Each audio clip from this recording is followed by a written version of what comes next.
Have you ever wondered what goes on inside the minds of married men?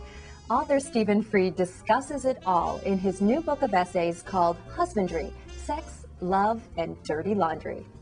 Husbandry is a collection of pieces I've been writing over the last 4 years. The basic idea was a magazine editor came to me and said, could you please explain to me why men act the way they do and how do they think?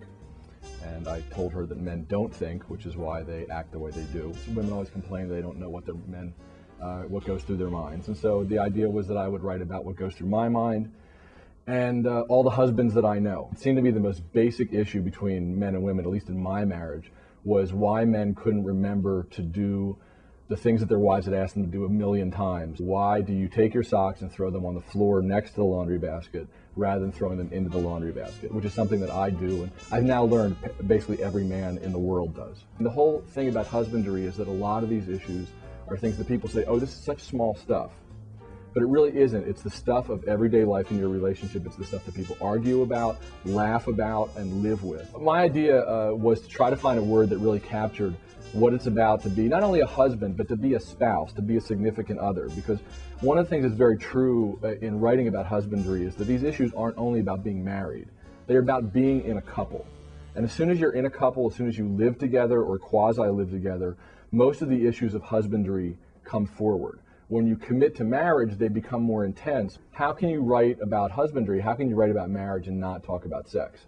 So I think that a lot of these pieces are about sex, because a lot of what underlies all marital issues is sex or the lack of sex. So it started out because I looked up the statistics. I'll often go and have my interns dig up scientific research on the subject. So we went and found how many times are we supposed to be having sex. The issue that I tried to get to was whether you still had good sex, regardless of the number of times, and whether that was a bigger issue for people. And I must say the Mail was all about that. It was all about that. And that was very nice to see, even though I must say I got a couple letters from people in their 80s who were having a lot more sex than me. And that was a little, embarrassing. The focus that people put on gifts and relationships is huge. And one of the things that's very interesting about it, you have this whole thing of men trying to figure out what their wives want. If they don't, the wives want to know why they don't know them. Because underlying all these issues is if you don't do a certain thing, is why don't you know me? One of the coolest things about this, when I go and talk about husbandry with people, is just the outpouring, especially from wives.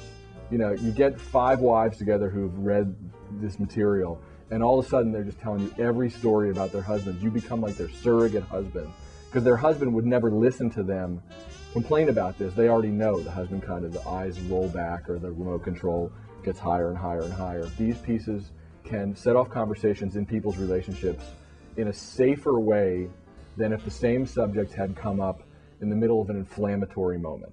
Because the other thing that happens in marriage is people think it's only them.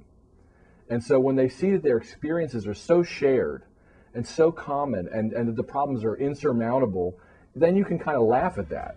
But when you think it's only you and it's only your marriage, I think you can get very isolated, and that's when it gets a little bit dangerous. So I have a lot of high hopes for this, because a lot of my own feelings and a lot of my own marriage went into the writing of husbandry. So I hope it'll have the same kind of power for people that it had for us.